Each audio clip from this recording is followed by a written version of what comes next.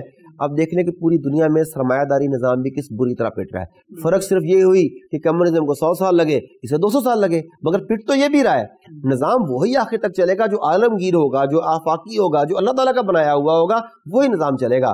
تو یہ سرمایہ دارانہ نظام بھی اپنے آخری دموں پر ہے. یعنی کہ ہم یہ کہہ سکتے ہیں کہ اس ٹائم دنیا میں اگر کوئی بھی نظام حکومت ہے وہ اپنی اصل شکل میں نہیں ہے, بلکہ کہیں پہ لچک کے ساتھ اور کہیں پہ تبدیلی کے ساتھ چل رہا ہے. دیکھیں کمیونزم نظام میں آپ کہتے تھے کہ وہاں پہ سختیاں بہت ہیں, اسٹیٹ جو ہے وہ ان کی پراپرٹی کی حقدار ہوتی ہے, سارا کچھ ہے. اب آپ دیکھیں کہ اس وقت جو موجودہ ایک سازشی وبا پوری دنیا میں پھیلائی گئی, جس کا نام لینے پر آپ کا پروگرام بند کر دیا جائے گا, آپ کو یوٹیوب چینل بند کر دیا جائے گا, آپ کا فیس بک پیج بند کر دیا جائے گا. تو ابھی بھی کافی ریسٹرکشنز ہیں. ہاں, تو وہ جو سازشی وبا جو آئی, اس نے جس طرح سے بتایا کہ اسٹیٹ آپ کی باڈی پر, آپ کی پراپرٹی پر, آپ کے کاروبار پر ہر طرح سے قابض ہے. اگر آپ اسٹیٹ کی بات نہیں مانیں گے, آپ کے بچے اسکول نہیں جا سکتے, آپ کاروبار نہیں کر سکتے, آپ ٹریول نہیں کر سکتے, آپ انٹرنیشنل ٹریول نہیں کر سکتے, آپ گاڑیوں میں پیٹرول نہیں ڈلوا سکتے, اور ابھی آگے چیزیں جانے طرف جا رہی ہیں. تو مجھے بتائیے کہ اور فاشزم کیا ہوتا ہے, اسٹیٹ کا ریاستی جبر اس سے زیادہ کیا ہوتا ہے. بلکہ میں حیران ہوں کہ کل میں ایک سیمینار میں تھا, تو وہاں پہ کچھ لوگ آفٹر دا سیمینار مجھ سے گپ شپ کر رہے تھے, تو وہ میرا جیسے میری مرضی والی بات آ گئی, یہ برسبیل تذکرہ بات آ گئی ہے. تو میں نے ان سے کہا کہ اس وقت وہ میرا جسم میری مرضی والی خواتین, وہ آنٹیاں کہاں پر ہیں کہ جو میرے اندر آپ انجیکشن ٹھوکنے جا رہے ہو, تو پہلے مجھ سے تو پوچھ لو بھائی تیرا جسم تیری مرضی کیا کہتی ہے. مجھ سے وہ پوچھنے کو تیار نہیں ہے. تو کپڑے اتارنے کے لیے وہ کہتے ہیں کہ میرا جسم میری مرضی, اور میرے جسم کے اندر سے کھیلنے کے لیے, میری اقدار سے کھیلنے کے لیے مجھ سے پوچھتے نہیں ہیں. تو ریاستی جبر ہر جگہ موجود ہے, اسے مان لیں. بالکل. یعنی کہ اب تک ہم نے جتنی بھی سر گفتگو کیا, تو اس میں چائنا کی ترقی کو دیکھتے ہوئے ہمیں یہی معلوم ہوتا ہے کہ آگے بڑھنے کے لیے اور ترقی کرنے کے لیے جمہوریت جو ہے وہ ایک ضروری نظام جی قطعاً جمہوریت جو ہے اس کے لیے لازمی جزو نہیں ہے, یہ پروموٹ کیا جاتا ہے. دیکھیں اب یہ کہہ سکتے ہیں کہ جمہوریت کے جزوی طور پر کچھ ایسے فوائد ہیں جو وقتی طور پر آدمیوں کو بوسٹ دیتے ہیں, کمپنیوں کو بوسٹ دیتے ہیں, ملکوں کو فائدہ دیتے ہیں جزوی طور پہ. مگر اگر آپ اسے کلی طور پر دیکھیں کہ اینڈ رزلٹ کیا نکلے گا, تو اینڈ رزلٹ تو یہی ہے کہ جمہوریت سرمایہ دارانہ نظام کو سپورٹ کرتی ہے. اس کے نتیجے میں سرمایہ چند خاندانوں تک, چند افراد تک محدود ہو جاتا ہے آ کے. اس کا نتیجہ یہ نکلتا ہے کہ پوری کی پوری ملک کی اکانومی, بلکہ بعض اوقات پوری دنیا کی اکانومی چند خاندانوں کے شکنجے میں آ جاتی ہے. وہ جب چاہے اکانومی کو کریش کر دیتے ہیں, جب چاہے اسٹاک مارکیٹ کریش ہو جاتی ہے, جب چاہے فصلیں تباہ ہو جاتی ہیں. آپ کے سامنے چل تو رہا ہے سارے کا سارا. ان کے پیچھے چند فیملی ہیں, آپ جانتے ہیں وہ کون کون سی جوائنٹ فیملی ہیں. پاکستان میں لے لیں, جب پاکستان بنا ہے تو کہتے تھے کہ 22 خاندان پاکستان پر حکومت کرتے ہیں. 70 سال کی جمہوریت نے یہ دیا کہ وہ 22 خاندان اب 2200 خاندان ہو گئے. بس تو اب وہ 21 کروڑ کو 2200 خاندان لوٹ رہے ہیں، پہلے 22 خاندان لوٹے تھے. تو جمہوریت کسی بھی صورت جمہور کے لیے نہیں ہے. جمہوریت سرمایہ دارانہ مفاد کا نام ہے. اور چائنا کی جو آپ نے مثال دی، تو چائنا کی اکنامک گروتھ نے یہ بات ثابت کر دی کہ فائنینشلی گروتھ کرنے کے لیے، فائنینشلی گرو کرنے کے لیے جمہوریت قطعاً لازمی جزو نہیں ہے. بالکل ٹھیک. Thank you so much doctor صاحب، آپ نے اپنا قیمتی وقت دیا. ناظرین، تمام تر گفتگو کا خلاصہ یہی ہے کہ ہم کسی ایک نظام کے اوپر جو کہ انسانوں کو بنایا ہو اس کے اوپر ریلائی نہیں کر سکتے، بلکہ ایک ایسے نظام کی ضرورت ہو جو عالمگیر ہو، جو اول تا آخر تک یکساں چلتا رہے، اور بلا شبہ وہ نظام صرف اسلامی نظام ہی ہے. اسی کے ساتھ اپنے میزبان مجیب الرحمان اور ڈیئر ٹو ٹاک کی پوری ٹیم کو اجازت دیجیے. اللہ نگہبان.